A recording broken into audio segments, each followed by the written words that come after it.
Krievijas agresijas dēļ mainījusies Latgales lauku ainava. Pierobežā izveidotas vairāk nekā 20 pagaidu vietas, kur tiek uzglabāti dažādi pretmobilitātes šķēršļi. Līdzās ganībām ceļmalā, netālu no Grebņevas robežkontroles punkta, novietoti prettanku ēži un betona bloki. Īsa brauciena attālumā vēl viens uzglabāšanas laukums.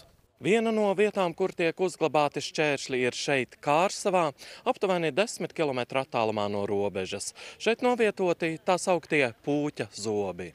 Atbilstoši aizsardzības plāniem, karavīri uz austrumu robežas tos izvietos sadarbībā ar robežsargiem, skaidro bruņotajos spēkos. Šos te pūķa zobus saliekot trijās rindās, 10 metru platumā, tur plus mīnus metri, šie pūķa zobi apstādina jebkuru tehniku. Patiesībā ir ļoti vienkārši tehnisks risinājums, bet funkcija, kā es jau teicu, no Pirmā pasaules kara vēl šodien pilda, jo pārbraukt pār viņam neviena tehnikas vienība nav spējīga. Šķēršļus, no kuriem daļā ražota tepat Latgalē, uz robežas ar Krieviju un Baltkrieviju izvieto pakāpeniski. Darbus sāka martā, kad valdība pieņēma austrumu robežas militārās stiprināšanas un pretmobilitātes plānu.